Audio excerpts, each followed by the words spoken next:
ఒక వ్యక్తి, రావణ్ అనే వ్యక్తి పురాణాలను దూషించాడు, రాముణ్ణి సీత పైన నీచంగా మాట్లాడాడు, తీవ్రవాదాన్ని పాకిస్తాన్ సమర్థించాడు.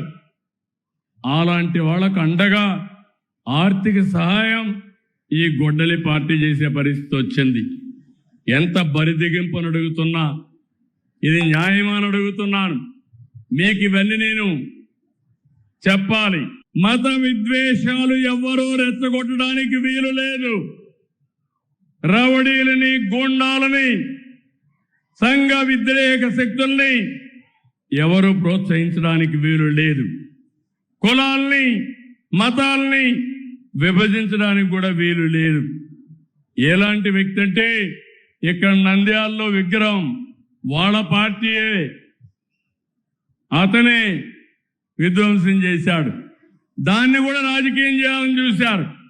వాస్తవం వచ్చిన తర్వాత తోక జాడించే పరిస్థితికి వచ్చారు. నాకు ఆశ్చర్యం వేస్తుంది. మీరు కూడా ఆలోచించాలి. ఇలాంటి ఇంత ప్రవర్తన మీరు చేయొద్దండి. తండ్రి చనిపోయాడు, తండ్రికి పూజలు చేస్తారు. ఎందుకు? ఓట్ల కోసం. తల్లి బతికుంది, తల్లి ఆస్తికి ఆవిడ్ని హింస పెడతాడు. అంటే తల్లికి మాత్రం ఆస్తి ఇవ్వడు, కానీ తండ్రికి మాత్రం చనిపోయాడు కాబట్టి ఓట్లు కావాలి కాబట్టి పూజలు చేసే పరిస్థితికి ఉన్నాడు. అవునా కాదా? అవునా కాదా? అవునంటే చేతులు పైకెత్తండి. మీకు ఇలాంటి కన్నబిడ్డలు కావాలని అడుగుతున్నా. తల్లిని గౌరవించలేని వ్యక్తి నేను ఈరోజు పెట్టాను. తల్లికి వందనం పెట్టింది. పిల్లల్లో శాశ్వతంగా తల్లులంటే గౌరవం ఉండాలని, ఎంత పెద్దయినా తల్లి తల్లి, బిడ్డ బిడ్డే.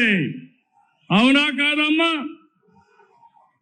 ఇలాంటి వారసత్వాన్ని, ఇలాంటి పనులు చేయాల్సిన వ్యక్తుల్ని మనకు కావాలని అడుగుతున్నా. మళ్ళీ చెప్తున్నా, రాయలసీమలో వాళ్ళు రక్త చరిత్ర రాశారు. నేను ఈరోజు రాయలసీమలో కొత్త చరిత్ర లిఖించబోతున్నా. అదే రాయలసీమ రతనాల సీమ. మొన్న తిరుమలకు పోవాలన్నాడు, వెళ్ళమన్నాను, డిక్లరేషన్ ఇమ్మన్నాను. నేనున్నాను, మసీదుకు వస్తాను, మసీదులో సాంప్రదాయాలు పాటిస్తాను. నేను చర్చికి పోతాను, చర్చిలో సాంప్రదాయాలు పాటిస్తాను, వాళ్ళ మనోభావాలను గౌరవిస్తాను. మీరు కూడా వచ్చినప్పుడు వెంకటేశ్వర స్వామికి పోవాలంటే మీరు డిక్లరేషన్ ఇవ్వాలి. ఇమ్మంటే నేను ఇవ్వనంటాడు. నిన్న మాట్లాడతాడు, హే రామ్ అంటాడు. అంటే ఏమనాలి? అంటే ఇలాంటి వాళ్ళని ఏమనాలో నాకైతే అర్థం కావడం లేదు. ఇలాంటి చాలా జరిగాయి. ఇక్కడ మనందరం కాలజ్ఞానం రాసినటువంటి పోతులూరి వీరబ్రహ్మం తిరిగిన స్థలం ఇది. 400 సంవత్సరాల కంటే ముందు ఆయన కాలజ్ఞానం రాశాడు. అప్పుడే చెప్పాడు ఇలాంటి వింతలు విచిత్రాలు జరుగుతాయని. వీరబ్రహ్మం గారు ఆ రోజు చెప్పారు. అవునా కాదా తమ్ముళ్ళని అడుగుతున్నా.